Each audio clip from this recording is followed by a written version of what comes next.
Howdy everyone. So we're here actually at the end of day 9, getting ready to start day 10 tomorrow. And I feel like we've just kind of been out of it as far as social media and kind of what people are thinking about what we're doing. We're just kind of doing and letting our daughter mostly handle all of the editing and posting on social media and YouTube and stuff like that. So it's been interesting because we've had some people reach out to us with questions and things like that, and realize that maybe we should address some of that. So here we are. We're going to do a video of just kind of talking about stuff, and hopefully it's interesting and entertaining on some level. So right now we're sitting outside of Gateway, Colorado, in a really nice camping spot. And I think that plays into why you decided to carve out this particular route. So can you just kind of talk about the route and why you chose this and where it's going exactly? Yes. So I chose the route based on several factors. The first was the more rural areas with a lot of BLM public lands to be able to camp. Also, I wanted to try and stay as far away as cars as possible, which generally this side of the state has less cars. The downside to that is sometimes you're dealing with, less roads that may not be in as good a shape, and a lot of times no shoulders. So one thing we were just talking about is how, I guess, people of our maturity may not be terribly tech savvy, and we've really relied heavily on our daughter especially to edit videos and post them to social media, and we're learning along the way some things that we probably should have done early on that we didn't do. And one of them was really being clear about the route. So in day 7 video, we are posting a map of our route thus far, and we will continue to do that with each day. But can you kind of just generally describe what that is? Yeah, it's north to south through western Colorado, very close to the Utah border at times, but nothing goes just straight through, so there's a lot of zigzagging going down. And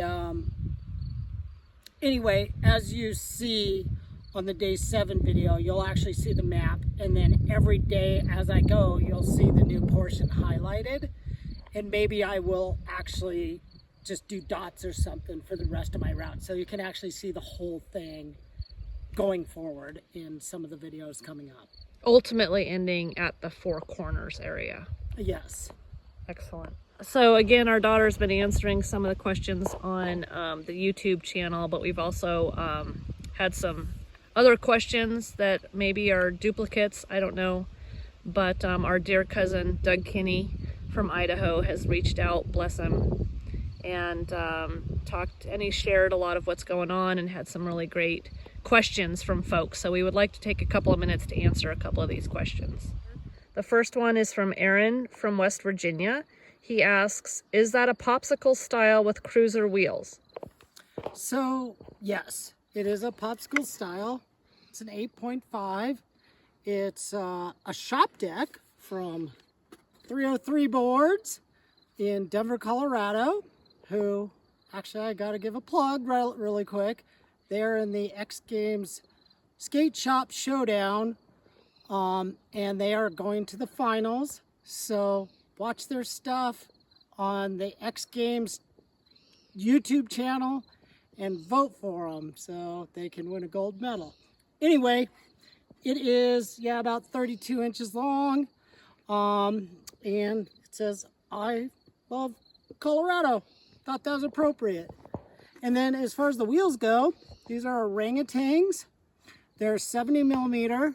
Technically, I guess they're longboard wheels, but what the difference between a longboard wheel and a cruiser wheel is, I really don't know. And this is their softest durometer. It's actually 77A, so they're pretty squishy, which is really good on these rough roads. And that's really about it. Another question has to do with, why aren't you using a longboard versus a regular skateboard?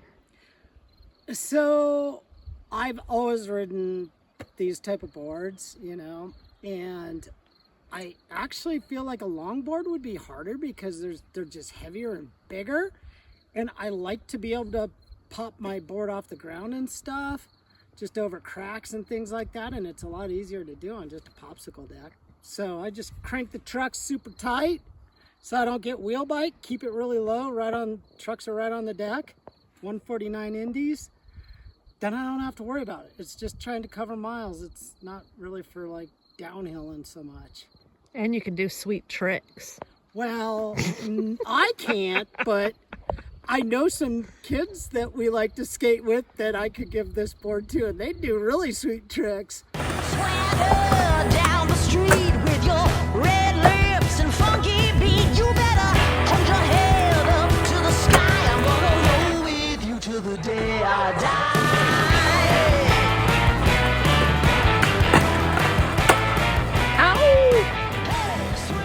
All right, our next question or comment really is from Chris from California, who brilliantly says skating uphill sucks. Would you like to respond to that?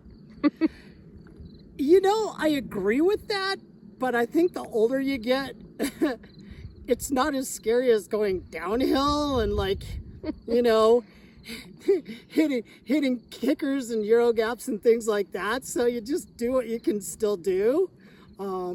And, you know, hey, as long as I'm pushing and rolling around, I'm having fun, so. Alrighty, so Matt from Longmont, Colorado, said that he's looking forward to seeing you kick up the mountains and bomb the other side. And having been through Douglas Pass and some other stuff, what are your thoughts on that? Absolutely.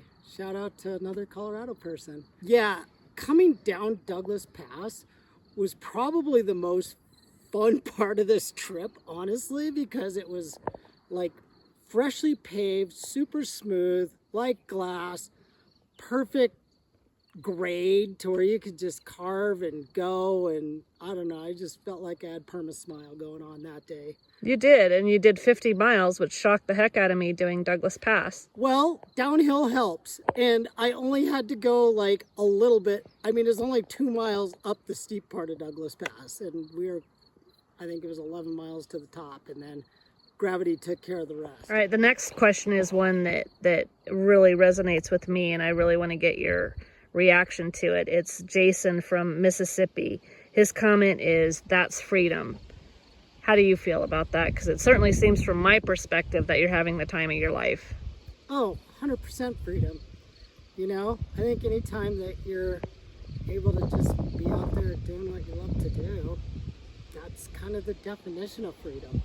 And you haven't had earbuds, you're not listening to music, you're not No. doing anything, you're just out there. I love just the sound of nature around me and being able to experience that. That's really all I need. It's like being immersed in it, because all the clutter of, I guess, daily life when you're out in the real world doing your job and working and everything else, that's what I want to get rid of. And so by just being out, not listening to anything other than nature and a few cars going by, I could do without those. That's really the best. All right, our next comment is from Mary from Long Beach. She talks about how you're going to have one strong thigh, but Doug pointed out that you may be switching it up, which I think is true.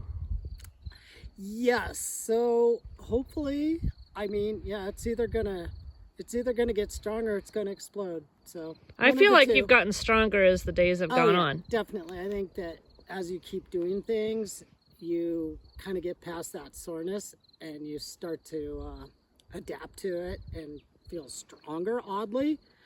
But I do switch it up. So when I'm climbing hills, it's almost 50-50. I'm pushing, I'm goofy. Switch. And then I push switch about half the time.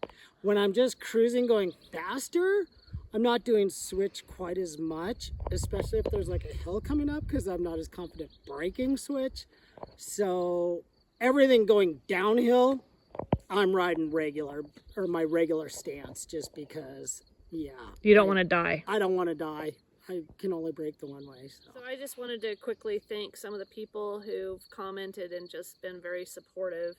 Envy from Wyoming, who is with us in spirit. Skate, Iowa for hydrocephalus. So it sounds like there's somebody doing this across Iowa. Awesome. That's so That awesome. is so BA, and I'm going to be looking that up to see what that's all about. So good luck to you. That's so amazing. And then Danny in Kentucky, who says he loves it. Mike in Pine, Colorado, who said you forgot to invite me. Yeah, you did. You need some more people out here besides me. Heck yeah. Okay, so like Forrest Gump word of wisdom. Do you have anything to say that's gonna make us impressed? Oh, heck yeah. Okay. Forrest Gump is my spirit animal. Is he an I love animal? that dude. Okay, he's not an animal. He's my spirit human. I want to be him, I guess. I don't know.